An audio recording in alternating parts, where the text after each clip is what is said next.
Assalamualaikum warahmatullahi wabarakatuh. Assalamualaikum warahmatullahi wabarakatuh. Baiklah, di sini kelompok kami akan membahas tentang pelanggaran kode etik profesi.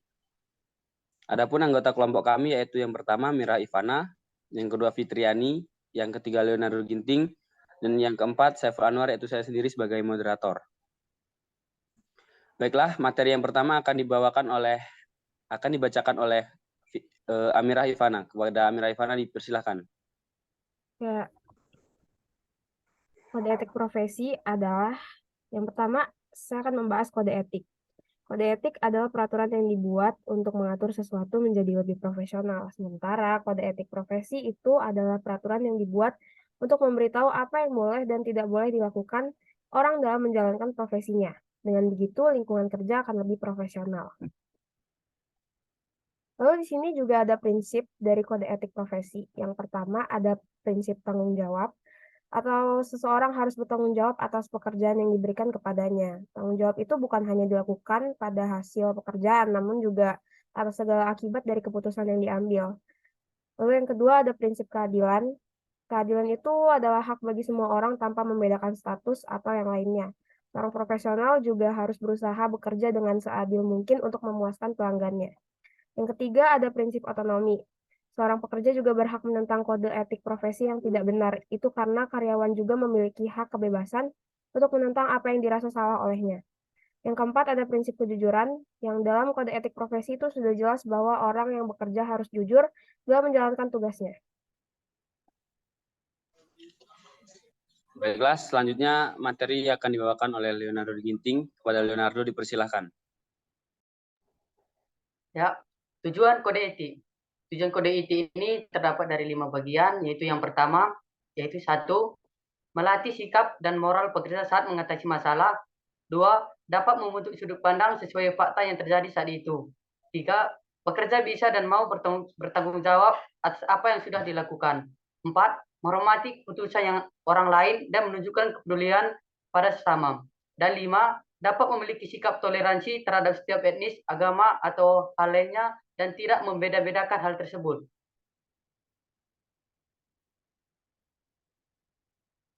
Manfaat kode etik. Manfaat kode etik ini itu terdapat dari 6 bagian. Itu yang pertama, 1, nama baik akan lebih terjaga. 2, lingkungan kerja lebih tenang karena tidak ada masalah. 3, lebih produktif dalam pekerjaan. 4, menjunjung tinggi kepentingan reputasi. 5, bekerja secara transparan. Dan 6, berintegritas.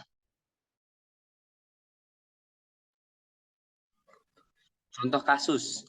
Bisa dilihat di sini contoh kasusnya yaitu manipulasi laporan keuangan PT KAI, transportasi serta kejujuran dalam pengolahan lembaga yang belum sepenuhnya dilaksanakan oleh salah satu badan usaha milik negara, yaitu PT Kereta Api Indonesia.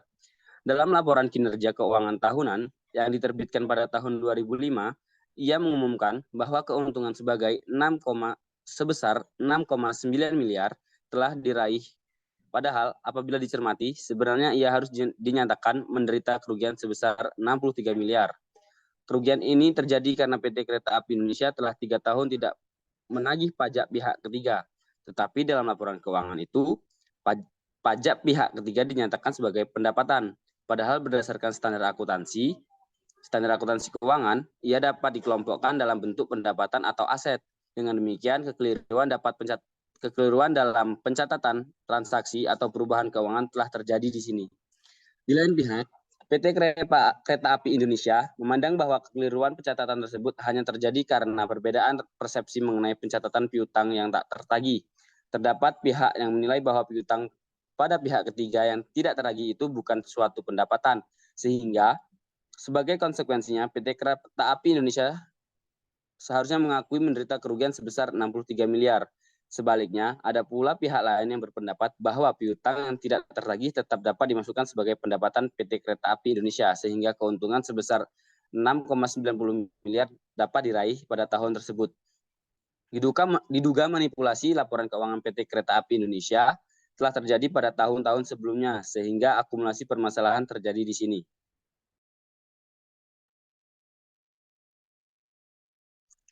Baiklah, dalam permasalahan tersebut, etika yang dilanggar dalam kasus ini yaitu yang pertama integritas. Apa sih integritas itu? Integritas adalah salah satu kode etik mendasar dari profesi akuntan. Dengan adanya integritas, akuntan publik harus bersikap jujur dan terbuka dengan klien. Yang kedua, kode etik kerahasiaan. Profesi yang berhubungan langsung dengan data keuangan maupun akuntansi, maka sudah sepatutnya harus mampu memegang prinsip etika kerahasiaan. Yang ketiga, kompetensi dan kehati-hatian profesional. Kompetensi adalah salah satu penjamin mutu dan kualitas layanan dari seseorang profesional di bidang jasa. Baiklah, materi selanjutnya akan dibawakan oleh Saudari Fitriani. Kepada Saudari Fitriani dipersilahkan. Baik, selanjutnya yaitu penyebab etika yang dilanggar dalam kasus ini. Yang pertama, integritas. Transparansi serta kejujuran dalam pengelolaan lembaga yang merupakan salah satu derivasi amanah reformasi ternyata belum sepenuhnya dilaksanakan oleh salah satu badan usaha milik negara, yakni PT Kereta Api Indonesia. Yang kedua, kode etik kerahasiaan. Dalam laporan kinerja keuangan tahunan yang diterbitkannya pada tahun 2005, ia mengumumkan bahwa keuntungan sebesar 6,90 miliar telah diraihnya. Padahal apabila dicermati, sebenarnya ia harus dinyatakan menderita kerugian sebesar 63 miliar. Yang ketiga, kompetensi dan kehati-hatian profesional. Di lain pihak, PT Kereta Api Indonesia memandang bahwa kekeliruan pencatatan tersebut hanya terjadi karena perbedaan persepsi mengenai pencatatan piutang yang tidak tertagih. Terdapat pihak yang telah menilai bahwa piutang pada pihak ketiga yang tidak tertagih itu bukan pendapatan, sehingga sebagai konsekuensinya PT Kereta Api Indonesia seharusnya mengakui menderita kerugian sebesar 63 miliar. Selanjutnya yang dirugikan kasus manipulasi laporan keuangan PT KAI ini yaitu PT KAI itu sendiri yang mengalami kerugian sebesar 63 miliar diduga manipulasi laporan keuangan PT Kereta Api Indonesia telah terjadi pada tahun-tahun sebelumnya, sehingga akumulasi permasalahan terjadi di sini. Ya. Baiklah, sekian presentasi dari kelompok kami.